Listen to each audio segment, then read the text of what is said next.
Bienvenidos a Casi Clínicos, donde no somos clínicos, pero casi.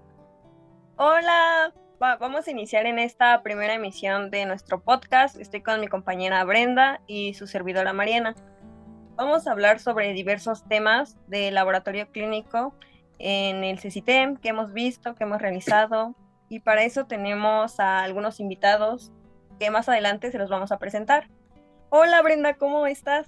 Pues bien, Mariana, la verdad, muy intrigada por lo que vamos a conocer y pues saber de las opiniones de alguien más, pero cuéntame, ¿tú cómo estás? Muy bien, emocionada. Me interesa lo que vayan a decir, sus opiniones ante todo, porque pues son expertos en esos temas. Sí, claro, más que nada conocedores, ¿no? Porque ya hemos llevado la práctica y pues ya sabes, ¿tú cómo te has sentido en el laboratorio, en todos nuestros análisis que hemos hecho hasta ahora, claramente? Me han parecido muy interesantes. Realmente cómo pedir una muestra de orina lleva su proceso, claramente, pero para eso también se necesitan algunos materiales que tenemos que ir conociendo. Me ha gustado, realmente me ha gustado. Pero para eso hay que ir presentando a los invitados para que también nos digan su opinión. Sí, claro, porque no solo es entrar al laboratorio y ya, debemos de conocer muchas más cosas. Y para eso, pues, ¿presentas a la siguiente invitada? Vamos a darle un fuerte aplauso a nuestra primera invitada, Claudia, alumna del CECITEM, de la carrera laboratorista clínico en el segundo semestre. Gracias por invitarme, es un gusto estar aquí con ustedes. Claro, Un el gusto es de placer. nosotras y de todos los que te están escuchando claramente también. Cuéntanos qué te ha parecido estar aquí. Pues la verdad me parece muy emocionante, pues venir a contarles acerca de lo que hemos aprendido. No sé si ustedes tengan algo en mente de qué les puedo contar. Pues hemos visto que para empezar a trabajar en un laboratorio clínico se necesitan algunas normas o incluso reglas. ¿Tú nos Sí, podrías bueno, dar alguna información sobre eso? pues sí, o sea, de hecho lo que iniciamos en este parcial fue conociendo que existen unas normas específicas y oficiales que se establecen a los laboratorios. En total son 32 normas y cada una de ellas cuenta con una descripción específica. También de lo que aprendimos fue de que en esto comprendimos un poco más acerca de lo que es el RPBI. No sé si alguna de ustedes sepa acerca de lo que es. Residuos peligrosos biológico-infecciosos, ¿no? Ajá, precisamente esto viene siendo más que nada su manejo de los residuos, como bien ya lo mencionaste, por lo cual su manipulación lleva ciertas normas y delimitaciones. Pero estas normas se deben de llevar siempre, ¿no? Son muchas. Sí, son muchas. Estas, como te digo, se hacen en cada paso determinado y pues debe de tenerse con muy buen cuidado. Y Pero bueno, cuéntanos sobre algunas normas en específico. pues lo del RPBI, esto viene por varias fases. ¿Te gustaría que te las mencionara? Si nos haces el favor, con gusto. Aquí te escuchamos, ya sabes. Claro, pues para iniciar se deben identificar los desechos. En esta no se deben mezclarse con ningún otro tipo de material. Después está el envasado. Aquí depende del tipo que sea el desecho, se coloca en diferentes recipientes y cada uno de estos deben llevar la leyenda residuos peligrosos biológicos infecciosos, pues para que la gente sepa qué son, ¿no? Y no los vayan a ir a agarrar. Continuamos con la fase de almacenamiento temporal. Aquí se destina un área separada de los pacientes porque pues no los vamos a tener ahí juntos. Y pues también está la recolección y transporte. Solo son desechos envasados y etiquetados porque pues si no, no sabemos qué son y pueden dañar a otros. Después tenemos el tratamiento en donde se desinfectan todos los recipientes antes de ser desechados y para finalizar estaría la disposición final. Aquí se ponen y se depositan en sitios que pues ya estén autorizados y no se tiran en cualquier lugar. Por lo que dices, literalmente hasta para tirar la basura hay que estudiar. Sí, pues no vamos a porque se ocupan muchos materiales aquí que a veces tienen infecciones, virus, bacterias y pues cualquier persona que los tome se puede llegar a contagiar y pues es un peligro que corremos. Claro, para evitar pandemias, ante todo, y enfermedades, se podrá decir. Exactamente. También de hecho pues para tomar muestras y así pues hay que tener los materiales limpios y también unas manos limpias. De hecho hay un cierto seguimiento que se debe seguir para lavar las manos.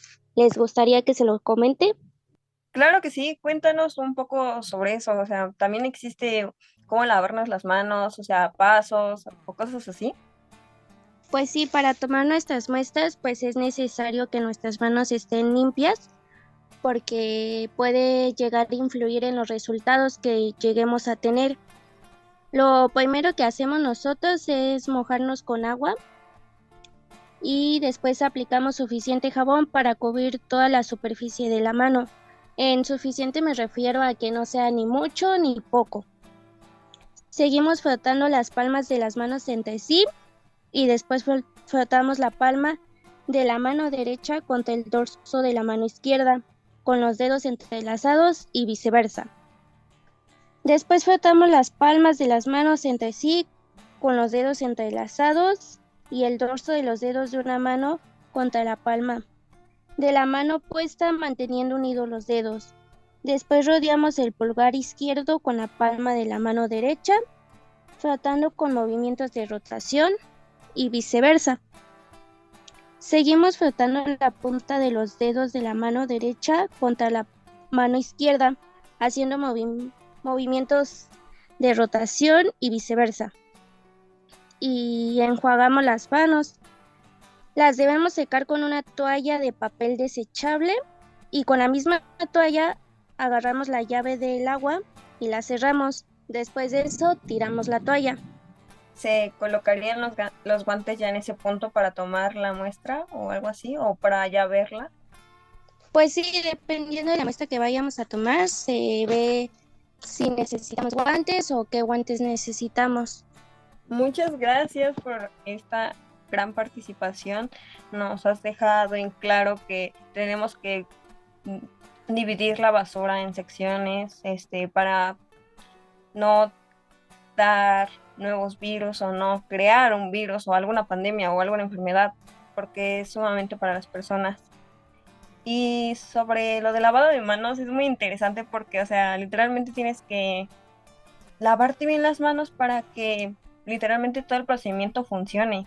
Y eso es como tienes que aprender desde un paso uno hasta todo. ¿Lo has memorizado o algo así, Claudia? Pues lo de lavado de manos sí me lo he aprendido porque pues fue algo que nos calificaron en clase y pues era parte de nuestra evaluación. Además pues sí pienso que es algo muy importante porque nosotros vemos que es una actividad muy fácil, pero pues en realidad vemos que tal vez no lo estamos haciendo bien o que no nos desinfectamos de manera correcta. Claro, ya saben, ya nada de que le voy a engañar a mi mamá, nada más meto las manos en agua. No, esto es algo que hay que tomarse en serio.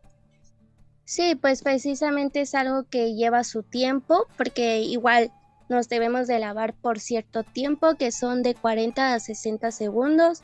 No, como dices, no nada más vamos a meter las manos y ya al agua, pues no. Hay que frotarnos bien y enjuagar pues todas las partes de la mano. Sí, no, y claro, esto se utiliza para todo tipo de pruebas, ¿no? Pero, pues muchas gracias, Claudia, por acompañarnos y pues tocando el tema de tipos de pruebas, ¿qué tal si seguimos con la siguiente invitada? Que también, Claudia, nos harías el favor de quedarte aquí con nosotros, con nuestra nueva invitada, que sería Dafne, bienvenida, nos va a hablar un poco sobre tipos de tipos de muestras biológicas. Ok, muchas gracias. Muchas gracias por invitarme a su programa. Me da mucho gusto que me hayan tomado en cuenta para esta participación. Pues yo les estaré hablando sobre los tipos de pruebas, tomando en cuenta que los exámenes que se realizan por sí solos no son diagnósticos como tal, pero usándolos conjuntamente en una historia clínica El examen físico aporta una valiosa información sobre el estado de nuestro paciente. Los exámenes básicos o de rutina de laboratorio sirven para detectar la función de los órganos. A este grupo de pruebas se les describe como paneles o perfiles.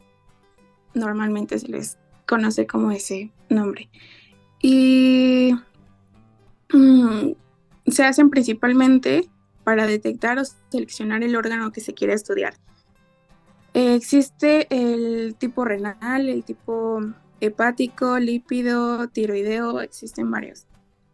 En este semestre hemos visto únicamente 2. Serían los tipos de hemograma. En el hemograma consiste en un conteo de elementos celulares de la sangre como son las células rojas, las células blancas y las plaquetas. Tomando en cuenta que un número elevado de las células blancas puede ser una respuesta del organismo para defenderse de una infección o de otras cosas patológicas.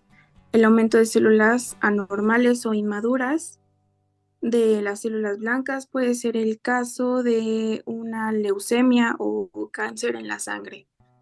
Bueno, tomando en cuenta que también hemos visto la urinálisis, pruebas de orina, con unos cuantos mililitros de este desecho humano puede ser clave para detectar un problema de salud relacionado con el sistema urinario. Puede ser una infección, también podemos detectar si un paciente tiene diabetes o si tiene un pobre funcionamiento de los riñones, cálculos o el primer indicio de una malignidad, de una enfermedad severa. Ahora que tocas el tema de orina, perdón que te interrumpa, No, cuando hiciste el experimento, a ver, primero se llevó ciertos pasos, ¿no? Hiciste una preanalítica, me parece. Sí, hice una preanalítica sobre eso. Y pues existen ciertos pasos para tomar una orina, porque la mayoría de las personas que van a hacerse estudios realizan mal estos pasos, desde que tienen el recipiente y tienen una mala asepsia para desde que contaminan la muestra y varios defectos en la muestra. Antes de comenzar, no es como que llegues y Dios, ya hice y ya la llevo, ¿no? O sea, hay ciertos pasos de cómo hacerlo. Quieras o no, sí, pues debemos de introducir estos pasos, si no puede que el resultado salga mal, ¿no? sí, efectivamente.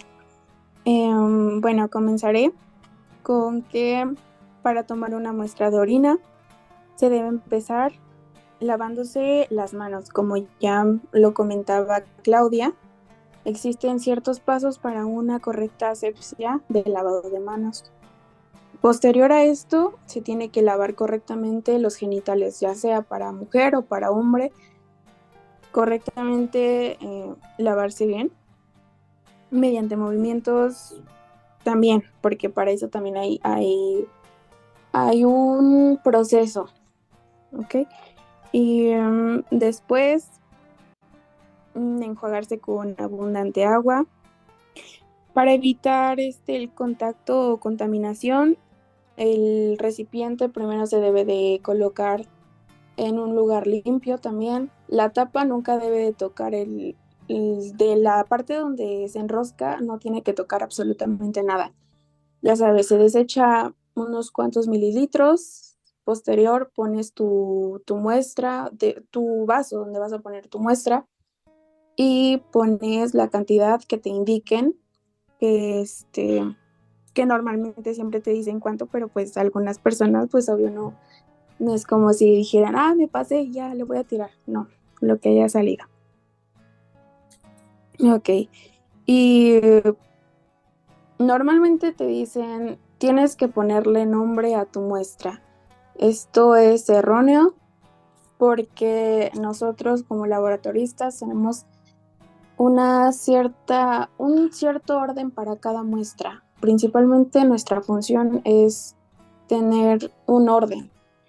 tanto como para ponerle, saber de quién es esa muestra, porque si llegamos a equivocarnos de eso, le podemos decir que tiene cáncer a una persona cuando no tiene eso y puede tener graves consecuencias.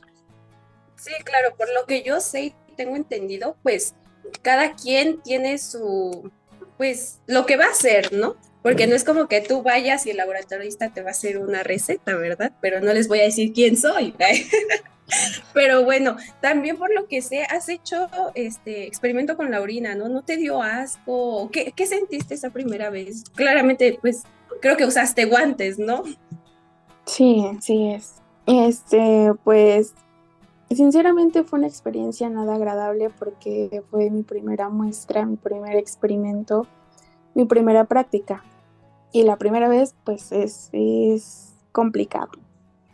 Desde que fue de un paciente, tomando en cuenta que fue de mi compañero, sabiendo que es una persona sana, sabiendo que tiene, fue estándar, su muestra fue estándar normal, pero sabemos que posiblemente en un futuro tengamos a personas que tengan infecciones y sabemos que una orina que tiene infección o daño en el riñón, su orina es más concentrada, tanto el color como el olor. Y pues no va a ser a lo único que nos vamos a enfrentar. Y pues ciertamente me tuve que adaptar. No voy a decir que no me dio asco porque ciertamente sí fue algo desagradable, pero pues es algo que me debo de acostumbrar.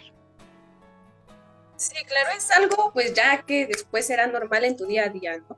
Pero pues igual, démosle créditos a nuestro compañero. Muchas gracias por ofrecernos esa muestra. Y pues también creo usaron la centrífuga, ¿no? Pues es algo nuevo también. Sí, la centrífuga fue un instrumento nuevo para nosotros desde que no sabíamos cómo usarla porque pues era nuestra primera vez. La centrífuga pues es un instrumento donde lo colocas y separa, separa todos los residuos de nuestra orina, sabiendo que lo tenemos que poner. No solamente se pone con una muestra, claro, porque la muestra se pone en un tubo de ensayo y se colocan dos muestras porque es como nuestra secadora de la lavadora que usamos en nuestra casa. Sabiendo que no tiene un balance correcto, podemos hacer que la muestra, una de dos, o se rompa o salga volando o no sabemos qué puede pasar. En nuestra práctica tuvimos que tirar pues lo que restaba de la orina. Bueno, una parte de la orina como dejando casi nada de la muestra y con pequeñas gotitas podemos detectar varias cosas. De ahí la colocaron en el microscopio o algo así. ¿Qué observaste? ¿Qué nos puedes decir? Pues sinceramente en nuestra primera práctica fue algo difícil porque no se podía ver, no podíamos enfocar mucho, pero sí, con las pequeñas gotas que quedaron de la orina se colocó al portaobjetos poniendo un colorante, que es un colorante Malvin, que nos ayudaba a una mejor observación de lo que tenía la orina. Y pues observamos algunos pequeños cristales Pero y tomando en cuenta, no, cuéntanos, pero pero al ver muchos cristales, ¿qué significa? ¿O qué significa ver cristales o algo así en el laboratorio? Porque tengo entendido que si ves muchos cristales ya es un problema gravísimo para la salud, ¿no? Porque, o sea, de la orina bajan los desechos y es como te tienes que ir ya a checar, o sea, ya es como luego a checarte. sí, dependiendo de cuántos cristales hayas detectado en tu muestra.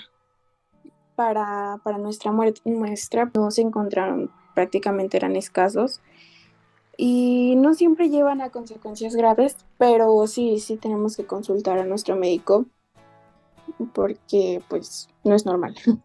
Pero únicamente no se pueden encontrar solo cristales, se pueden encontrar proteínas, acetonas, glóbulos blancos y en algunos casos sangre en la orina, eh, sabiendo que pues es un problema grave encontrar sangre en la orina, tanto en la orina como en las heces fecales. Se ocupa el microscopio para completar el informe clínico, como ya lo mencionaron. Sí, claro, por lo que yo tengo entendido, pues los cristales son formados por muchos minerales, ¿no? Que se van haciendo. Y pues sí, como dices, la sangre en la orina y en las heces fecales es algo de que hasta tú lo ves y pues te espantas, ¿no? Claro. Pero pues ahora que tocas ese tema de las heces fecales, pues ya hicieron algún experimento o apenas van en la preanalítica. Dime, cuéntame cómo va todo ese proceso. Primero les daré una pequeña introducción sobre este examen o prueba. Y pues no hemos realizado ninguna prueba sobre heces fecales, pero estamos en la preanalítica, como ya lo comentas. Entonces, se podría decir que es sencillo examen porque no llevas tanto procedimiento, solamente se coloca en el microscopio y tanta. Pero con esto se puede detectar la causa de algunas enfermedades. Cotidianamente o por lo que se hacen es por una diarrea o por cualquier síntoma que tengan. Y esto se debe a parásitos, amebas o enteropatógenos, es la palabra. Tomando en cuenta que estos existen la salmonella, shigella o campylobacter, que por mencionar algunas, porque existen muchas, y pues estas bacterias o parásitos se encuentran cotidianamente o las puedes contraer fácilmente cuando comes, vaya, en la calle o en algunas ocasiones en tu misma casa. Entonces esta no es porque esto causa diarrea. Muchas veces la tomamos por algo a la ligera. Sí, no se toma mucho en cuenta, pero ya ven, por eso, una vez más, háganle caso a sus mamás y desparasítense. Eso les puede ahorrar muchos análisis, de verdad que sí. Para continuar, vamos a darle la oportunidad a Keren, pero muy buena tu información, Dafne, fue realmente muy interesante para los laboratoristas y futuros laboratoristas que se interesen. Sí, claro, pero pues bueno, empezamos con nuestra nueva invitada y Dafne, claro que no te corremos mucho menos. En la siguiente información que nos va a dar nuestra compañera, Keren, puedes interactuar con nosotros, claro que sí, al igual tú, Claudia. Pero bueno, Keren, bienvenida. Bueno, gracias por la invitación. Yo les voy a explicar sobre las soluciones y las soluciones son una mezcla homogénea de dos o más sustancias químicas puras. Una solución puede ocurrir a nivel molecular o iónico y no constituye una reacción química. De esta manera, la solución resultante de la mezcla de dos componentes tendrá única fase reconocible, ya sea sólida, líquida o gaseosa. A pesar de sus componentes por separados, tuvieron fases distintas, por ejemplo, al disolverse con agua en azúcar. También ¿Qué me estás diciendo que hasta en mi café hay química?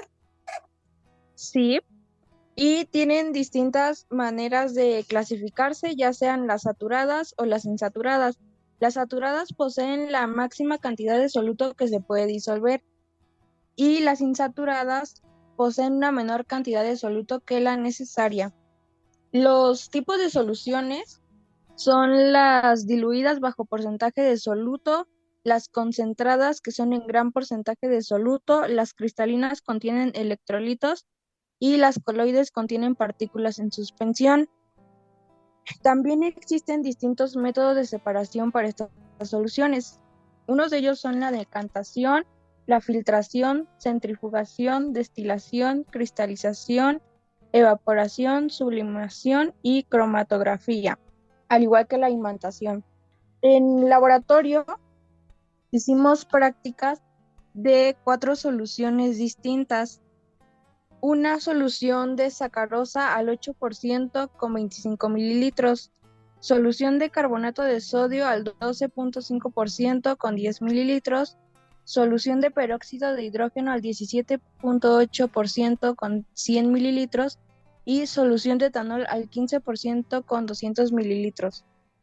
Ok, Keren, pero pues pues se llama soluto y solvente, ¿no? El cual cuando los diluyes, pues resulta una solución, pero ¿cómo obtuviste esos datos? Cuéntanos, o sea, ¿quién te los enseñó? ¿Te los aprendiste? ¿Qué tal fue tu experiencia, pues, desarrollándolo?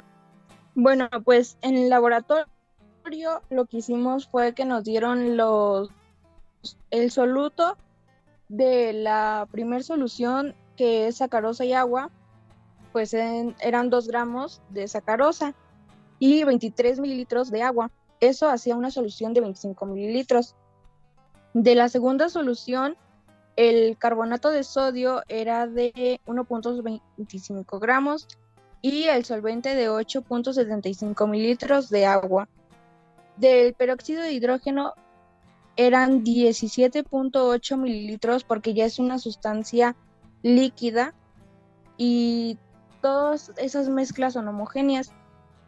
Y el solvente era 82.2 mililitros. Del etanol y el agua eran 30 mililitros con solvente de 170 mililitros. Entonces nos podrías no estás dando a entender que existen diferentes fórmulas para sacar, pues en este caso los solutos y el porcentaje, ¿no?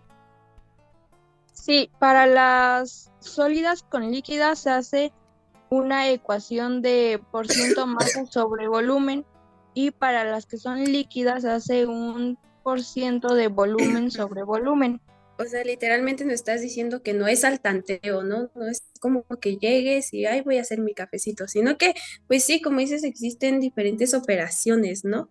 Y pues retomando lo que ya nos habían dicho nuestras compañeras, pues creo que al hacer tu experimento, pues también usaste que si el lavado de manos, que si las preanalíticas. Entonces, pues hay que llevar todo este proceso, pero ¿qué más observaste? Cuéntanos.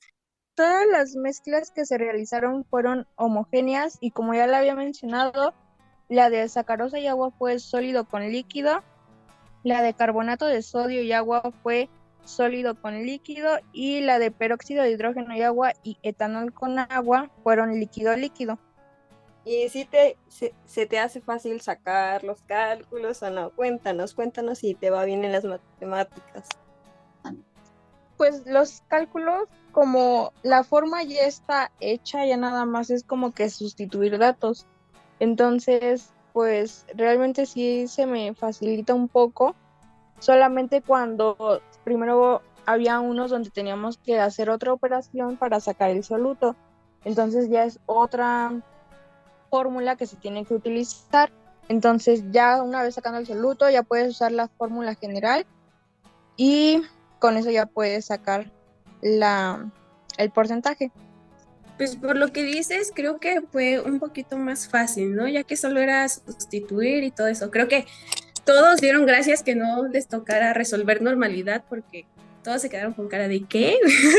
Entonces, pues sí, es un poco un tema que ya estamos un poquito pues familiarizados, ¿no? Porque ya es como que conoces el soluto y el solvente y pues al hacer estas prácticas creo que es algo más sencillo, pero al igual no le quitamos importancia, mucho menos ya que nos damos cuenta de pues nuevas propiedades. Sí, y también aprendes cómo se miden las soluciones, porque muchas veces no sabes de eso y tienen que ser medidas exactas.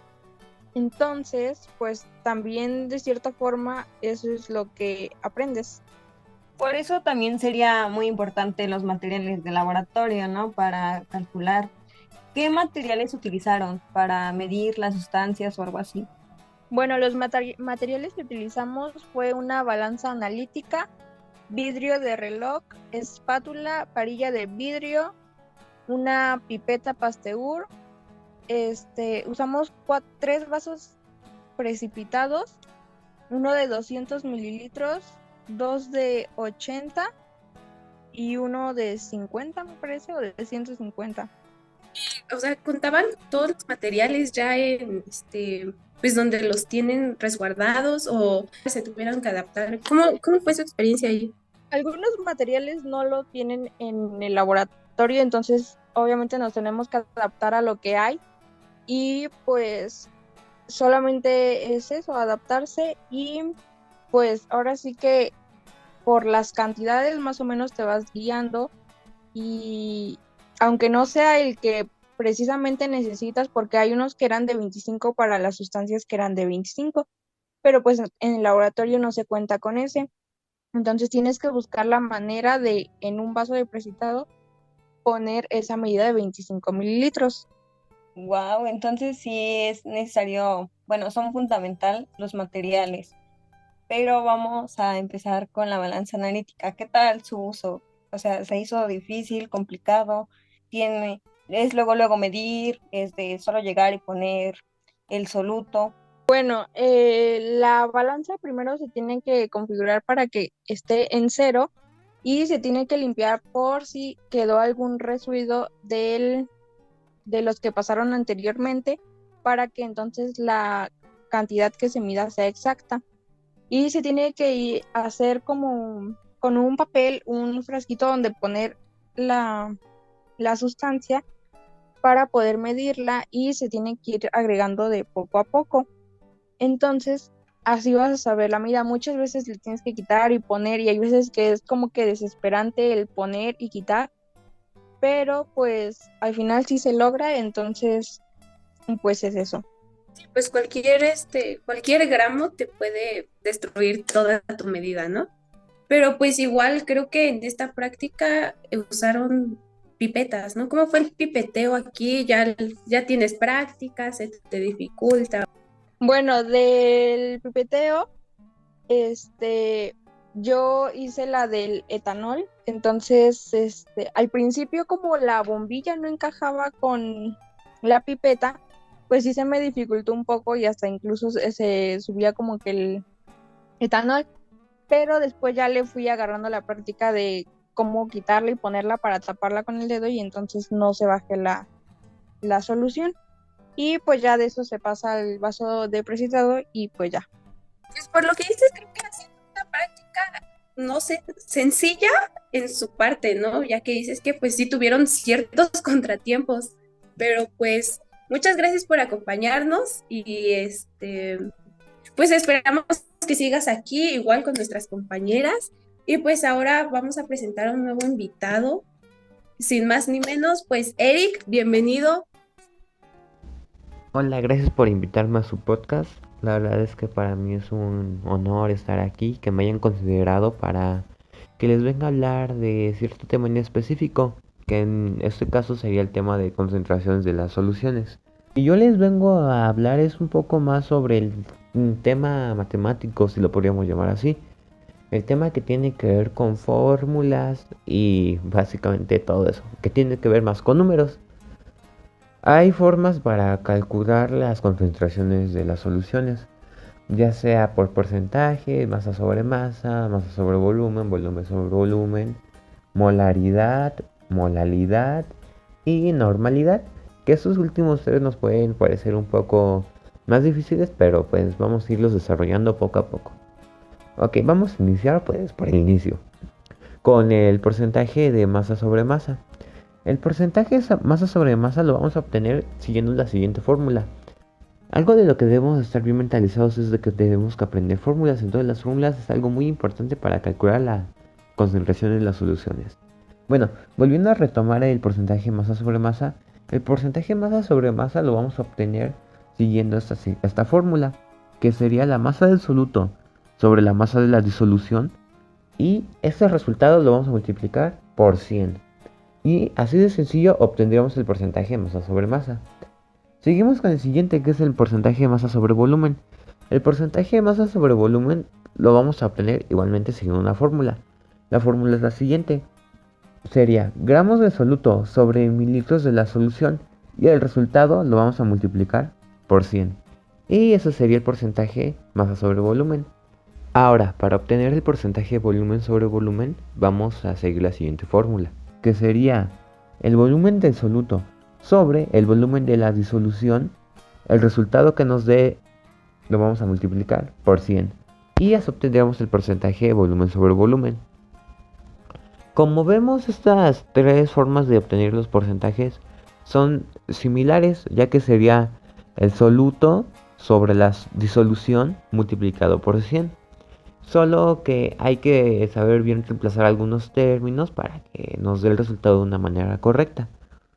Y ahora, también algo que debemos tomar bien en cuenta son algunos conceptos o algunas palabras que no nos debemos confundir, ya sea por ejemplo las palabras de soluto, solvente, disolución. Son palabras que debemos tener bien claro su concepto, ya que si no es el caso nos podríamos llegar a confundir en reemplazar algunos términos en las fórmulas, lo que nos daría obviamente un resultado incorrecto. Entonces debemos tener bien definidos sus conceptos para evitar errores.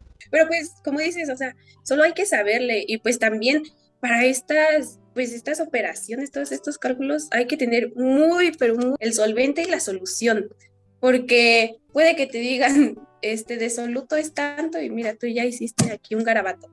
Pero pues, perdón que te interrumpa, claro, pero pues hay que saberle, el soluto pues es el que se presenta en menor cantidad. Entonces, pues también el solvente se presenta en mayor cantidad y es el que diluye al soluto. Igual, un dato interesante es que el mayor solvente universal es el agua. Para todo el agua, ya saben. Pero bueno, y la solución también es ya cuando se diluyó el soluto y el solvente. Entonces ya se forma una solución completa. Pero pues sí, como lo dice nuestro invitado aquí, Eric, que de verdad que gracias por explicarnos esto, ya que a muchos no les ha quedado claro, pero pues sí, hay diferentes concentraciones, pero claro, síguenos explicando todo esto, te dejo la palabra. Bueno, prosiguiendo con la explicación, ahora tenemos los siguientes tres conceptos, que sería la molaridad, molaridad y normalidad. Vamos a iniciar explicando la molaridad. La molaridad la podemos definir como cantidad de moles por unidad de volumen. Y la fórmula para calcular la molaridad ya es un poco distinta a las demás, pero la vamos a explicar. Para calcular la molaridad sería los moles de soluto sobre litros de disolución. Ahora, de esta fórmula vamos a sacar otra, ya que necesitamos saber cómo calcular los moles de soluto. Para calcular los moles de soluto es tan sencillo como sabernos la siguiente fórmula, que sería la masa del soluto sobre su peso molecular. Entonces, todo esto sería para que nos dé la molaridad. Como vemos, aquí ya se vuelve un poquito más complejo a las anteriores, pero nada que no se puede hacer siguiendo bien la fórmula que pues acabamos de dar. Ahora la siguiente que vamos a explicar es la molaridad. La molaridad es el número de moles de soluto que están disueltos en 1 kilogramo de disolvente. Y la molaridad se va a calcular bastante similar a la molaridad, ya que la fórmula para sacar la molaridad sería moles de soluto sobre kilogramos de disolvente. Y esa sería la fórmula de la molaridad. Y nuevamente para calcular los moles de soluto, pues nos guiamos de la fórmula que dimos anteriormente, que sería masa de soluto sobre peso molecular. Y ya. Así de sencillo se calcula la molaridad. Y ahora por último tenemos a la normalidad. La normalidad la podemos definir como unidad de concentración que depende de la reacción en la que participará la solución. Una definición un poco complicada, pero mejor pasemos a la fórmula.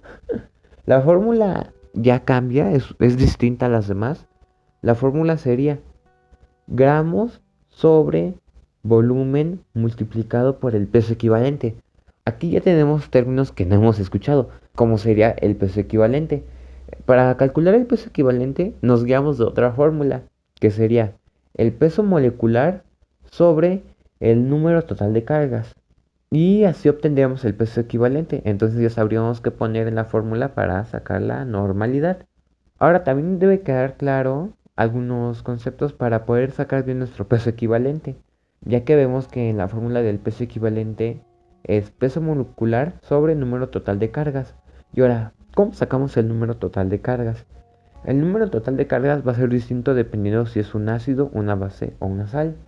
Para sacar el equivalente químico de un ácido sería su peso molecular sobre el número de hidrógenos. Para sacar el equilibrio químico de una base sería su peso molecular sobre el número de hidróxidos. Y para sacar el equivalente químico de una sal sería su peso molecular sobre la carga de anión y del catión. Ahora, como hemos visto, la normalidad, al menos yo, la considero alguna de las más complejas, ya que incluye fórmulas que no habíamos visto antes y aparte hay que aprender bien cómo sacar los equivalentes químicos. Pero teniendo bien claro cómo son las fórmulas, no debería haber mucha dificultad en calcular la normalidad. Y pues, a ver, ya que nos has dicho diversas fórmulas, dinos la verdad. ¿Qué te ha parecido a ti? ¿Se te ha hecho difícil? ¿Te las aprendiste? ¿O qué consejo les darías a todos los que nos están escuchando? Pues para aprender a hacer estas o para llevarlas a cabo, dinos. Un consejo que yo podría dar sería aprenderse las fórmulas, no hay de otra. Si no nos aprendemos bien las fórmulas, si no las tenemos bien memorizadas en la mente, se nos va a complicar mucho, demasiado sacar aunque sea el porcentaje. A lo mejor en nuestra cabeza estamos pensando, a lo mejor es el soluto sobre el solvente. Y ya ahí ya nos equivocamos. Entonces debemos tener bien clara la fórmula de cada una de las formas para calcular la concentración de las soluciones. Y ahí ya depende de cada persona cómo se las puede aprender más sencillo. Algunas personas podrían hacer un formulario, otras personas hacen notitas. Pero básicamente ese sería mi consejo, aprenderse las fórmulas. Entonces, ¿podrías decir que un formulario sería la mejor opción? Igual no la mejor opción, o al menos no para mí, ya que no es mi estilo de aprendizaje. Pero si a alguien le funciona hacer un formulario, pues para esa persona sí sería su mejor opción. A lo mejor para otra, como dije anteriormente, hacer notitas. Otra persona hace un mapa conceptual. O no sé, igual alguien repite las fórmulas así como tipo una melodía y así se las va aprendiendo. Ahí depende mucho de la persona. ¿Alguna otra pregunta o algo que quieran saber? ¿Cómo te fue a ti en tus experiencias? Bueno, en mi experiencia, puedo decir que al inicio estos temas sí se me complicaron un poco, ya que yo me confundía mucho sobre lo que era el soluto, el solvente y la solución. Confundía los términos básicamente, y eso hacía que reemplazara mal en las fórmulas y por ende tuviera un resultado erróneo. Entonces sí, al inicio como que tuve problemas en comprender, pero ya conforme estuve realizando ejercicios y estuve practicando para entender mejor este tema, ya se hizo bastante sencillo. Y en su opinión, ¿ustedes cómo ven este tema? ¿Les pareció difícil o fácil? Yo siento que son muy difíciles, realmente yo no soy tan buena en matemáticas, así que no podría decirles como, no, hagan esto para aprendérselas, pero está bien ir repasando en ejercicios. Sí, repasar en ejercicios es sumamente importante, ya que realmente pueden tener toda la teoría en su cabeza, tener las fórmulas, todo tenerlo bien memorizado y aprendido, que sí sirve, no digo que no, pero también una parte muy importante que no debemos olvidar es ponerlo en práctica, todo el conocimiento que tenemos, ponerlo en práctica. Entonces sí, hacer ejercicios y andar practicando y practicando con problemas de concentración de soluciones va a ser muy útil para que dominen ese tema.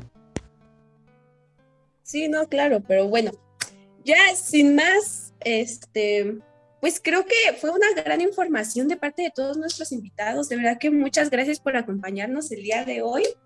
Y pues esperamos a todos los que nos están escuchando se la hayan pasado muy bien, que hayan llevado un poco más de conocimiento si algo no les había quedado claro en sus clases. Y pues también que digan, wow, yo no sabía esto, wow, yo quiero hacer el otro. Y pues también Mariana, todos nuestros invitados, sabemos que lo que más quiere un laboratorista clínico es sacar sangre. Como muchos nos dicen, somos unos vampiros, somos unos chupasangre, claro, lo seremos, lo somos, pero recuerden que somos casi clínicos. Todavía no, nos falta mucho, Y pues algo más que quiera agregar alguno de nuestros invitados, nuestra compañera Mariana. Por lo cual vemos, creo que los invitados con su participación quedaron satisfechos. Nos gustó realmente que estuvieran aquí. Fue muy interesante los temas que hablaron. Me encantó compartir espacio contigo, Brenda. Igual es un gusto, de verdad que no sabes cómo disfruto pues platicar contigo de estos temas. Bueno, pues muchas gracias a todos los que nos escucharon. Gracias, Eric, Claudia, Keren, Dafne. Gracias, Mariana. Y muchas gracias a todos. Los esperamos en el nuevo capítulo de Casi Clínicos. No se lo pierdan porque va a estar interesantísimo como hoy.